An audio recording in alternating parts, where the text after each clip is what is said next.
Hello, my name is Lottie, aka Sneezy Ferret, and I'm going to cover a story today that I wasn't going to. Now, the reason why I wasn't going to is because I have very personal reasons as to not want to. Not because I'm a victim of any of this, but because I know someone who was, and they're very, very close to me. And this story just makes me angry and upset. Now, one of the reasons why this was allowed to propagate in the UK was because the victims of these crimes were considered to be lesser in society, the overlooked in society. Well, that's not entirely true because all of these victims are loved and cared about by at least one person in this country. And the victim that I know is loved by me with every single fibre of my being. And it makes me angry, and it's one of the reasons why I haven't covered this stuff. It's also one of the reasons that I do not like Keir Starmer. I wasn't happy that he was elected. So let's get into this, and I'll try to keep my own personal feelings out of this. So, now the article begins with a headline that I cannot say in full because of YouTube. If the types of gangs inquiry continues to stall, Starmer could be in big trouble. Well, let's hope so. The suspicion that Labour is more concerned about losing Muslim votes than delivering justice must be addressed. This article is by Tom Harris, and I'd like to give him a bit of a clap. I don't know what he's like as a journalist, but I'm very glad that he's covered this. Labour has a problem with those gangs. In 2017, Sarah Champion, the Rotherham MP and Shadow Minister, was sacked from Jeremy Corbyn's front bench after writing in a national newspaper that Britain has a problem with British Pakistani men doing that and exploiting white girls. And I will just mention that it's not just in the area of Rotherham. This has happened in multiple areas in Britain, hence why it's affected me. I don't want to give too many details about where I live, but it's not there. Let's put it that way. Years earlier, Simon Danskirk, the Labour MP for Rochdale, was criticised after drawing attention to a small minority of Asian men who had a view of young white girls which is completely unacceptable. And it is. These are children that we're talking about here. And they're just young white girls or girls. These are children. Although the truth of what the MPs said was obvious to most objective observers, they both risked being ostracised by their own parties. I'm sorry, but why are we ostracising MPs for talking about something which is the harm of children? Something that the majority of people in the UK can get behind, regardless of party. The safety of our children is paramount. Yet both were ultimately vindicated by Baroness Casey's investigations into the matter when earlier this year she concluded that the authorities had shied away for too long from the ethnicity of the people involved in the systematic abuse of young white girls, children, as she put it. It is not racist to examine the ethnicity of the offenders. I'm going to be doing this quite a lot through this video, but I hope you could understand why. The article headline today was that a man had tried to kidnap at least 3 women in Swindon. He started off with a young girl. Thankfully, bystanders actually got involved, but then he tried to kidnap 2 of them too. So, funness.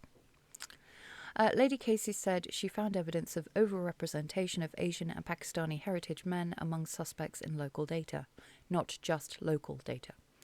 It was Lady Casey's remarks that finally, if belatedly, convinced Sir Keir Starmer to perform one of his most important and welcome U-turns and authorised a full national inquiry into the activities of gangs across the UK. But 4 months after the Prime Minister reluctantly bowed to pressure, little progress has been made. I wonder why. Why would any man, especially one who is a father, and not want an inquiry into this? Why would you not want an inquiry? It doesn't make a lot of sense. A panel set up by the government, including victims of the gangs, have been unable even to agree what the remit of the inquiry should be, and no senior legal figure has been persuaded to chair it. Cowardice, that's why. This is not surprising given the obvious reluctance of the government to institute the inquiry.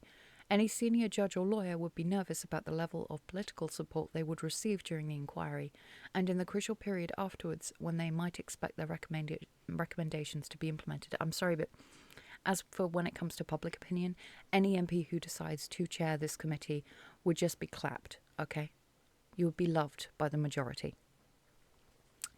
Again, the precedent for implementation is not encouraging. The 7-year independent inquiry, 7 years it took, seriously. 7-year independent inquiry into the child abuse delivered its final report in 2022, yet none of its recommendations have yet been put into practice. 4 separate inquiry chairs came and went during those 7 years, thanks to a series of controversies and disagreements over the remit. So the prospect of chairing a new inquiry, especially one that is expected to focus more closely on the ethnic makeup of the perpetrators, is not proving attractive.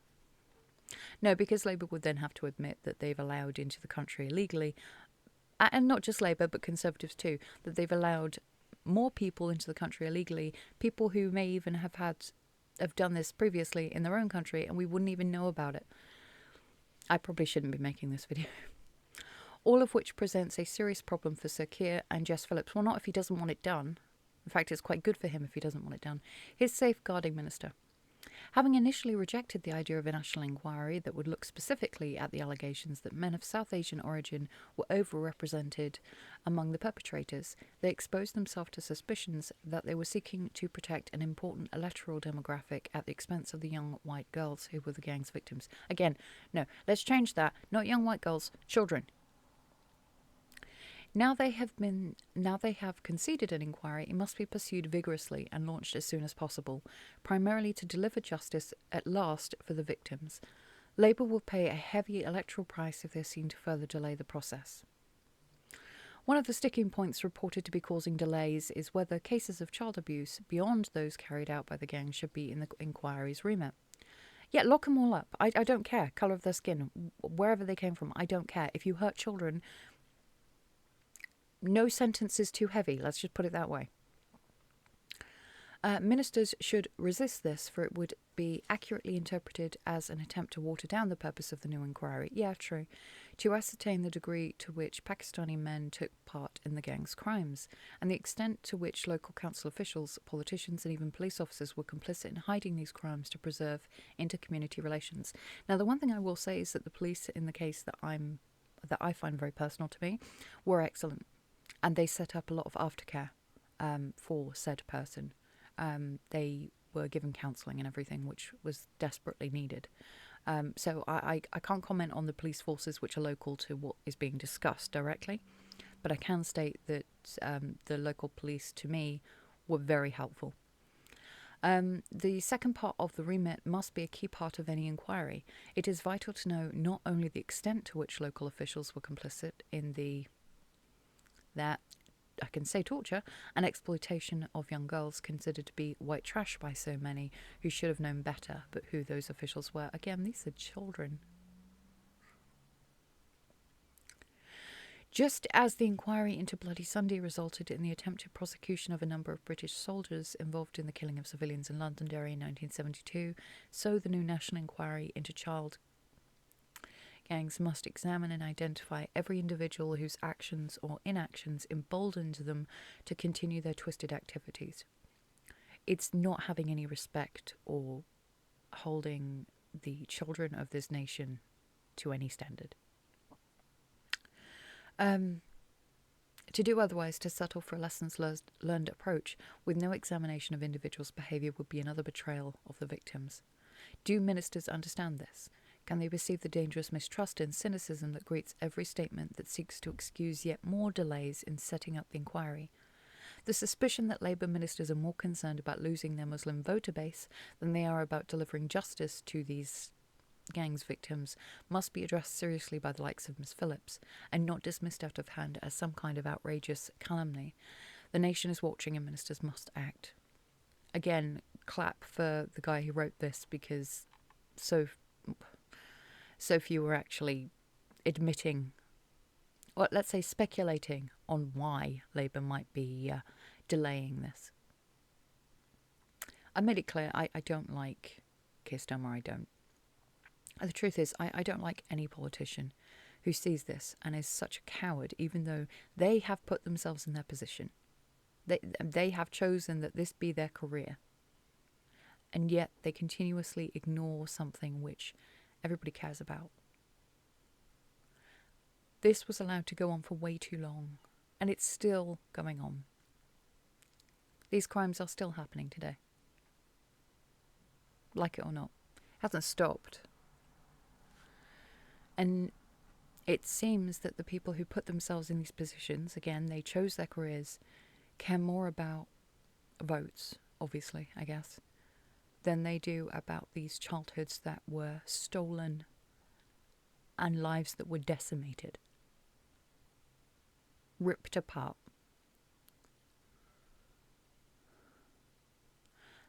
They won't just grow, and I've watched it, they won't just grow up and hate the people who did this to them, but those who allowed it to happen to them. And everyone who does not speak out about it and does not do anything about it when you are in a position where you could do something about it is complicit in this. For all the arguments that Starmer has had on Musk and everyone else online for calling him out on it, how about doing something about it? Because took you ages to even admit there was a problem, and then even more time to even want an inquiry in the first place. So I'll ask you, what is stopping you from doing it? Because you'll probably deny that it's because of losing votes. So give us an explanation. One that's understandable. One that's not just sidelining the question and answering something completely different. I mean, we're so used to that from politicians anyway. So good at saying a lot, but never really saying anything at all. As I said in the beginning of this, I give a damn about this particular story. I do because of personal reasons. It makes me angry and upset that our nation would allow this to happen in the first place. Most of us in this country can get behind just this one thing, if nothing else, that we should be protecting those who are most vulnerable in our society. And the fact that we cannot do that because the institutions in place that are supposed to help us with that don't do their damn job.